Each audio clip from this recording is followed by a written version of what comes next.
జోగులాంబ గద్వాల జిల్లాలో న్యాయవాదులు ఆందోళనకు దిగారు. లాయర్పై అసభ్య పదజాలంతో దూషించిన ఎస్ఐను సస్పెండ్ చేయాలంటూ ర్యాలీగా వెళ్లి డీఎస్పీకి ఫిర్యాదు చేశారు. ఐజా పోలీస్ స్టేషన్ నందు లాయర్ తరపు కంప్లైంట్ ఓ కేసు విషయంలో ఎస్ఐ స్టేషన్కు పిలిచాడు. పోలీస్ స్టేషన్కు వెళ్లిన లాయర్ను అసభ్య పదజాలంతో దూషించడంతో పాటు అతన్ని అవమానించారు. దీన్ని న్యాయవాదులు తీవ్రంగా ఖండించారు. ఆయనను సస్పెండ్ చేయాలంటూ వారు డిమాండ్ చేశారు.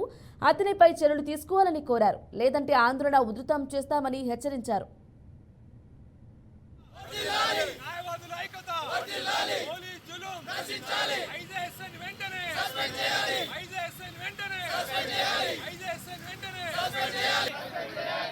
నిన్న సాయంత్రము మా క్లయింట్ని ఇట్లా స్టేషన్లో కూర్చోబెట్టిండని సార్ నాకేమో తెలియదు, మీరు వచ్చి ఒకసారి మాట్లాడించుకోండి సార్ అంటే నేను వెళితే ఏం సార్ ఇట్లా చేస్తున్నంటే బైండ్ ఓవర్ చేసినామయ్యా, నీకు ఎవరన్నా చెప్పాలా, ఏం నువ్వెందుకు వచ్చినావు అంటే లేదు సార్ ఇది సివిల్ నేచరు, మీరు ఇట్లా తీసుకోకూడదు, ఇట్లా కూర్చోబెట్టకూడదు ఆయన నేనంటే నువ్వు ఎక్కువ మాట్లాడుకుని నిన్ను కేసు కట్టండి, ఈయన కూడా కేసు కట్టండి, ఈయన కూడా కేసు కట్టడం కూడా వాడండి అని ఎట్లా పడితే ఇట్లా ఆయనకు వచ్చినట్టు ప్రవర్తించి నన్ను అవమానపరిచాడు.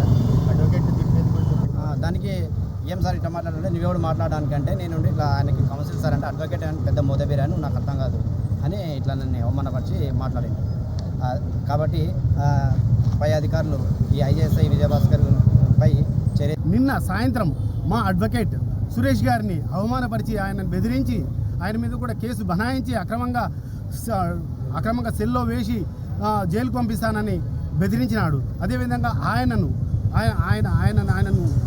తీవ్రంగా బెదిరించి నా విషయంలో అవమానించిన విషయంలో మేము ఈరోజు బార్ అసోసియేషన్ తరఫున ఆయనకు సంఘీభావం తెలుపుతూ వారి యొక్క చర్యలను ఖండిస్తూ ఎస్ఐ విజయభాస్కర్ యొక్క చర్యలను ఖండిస్తూ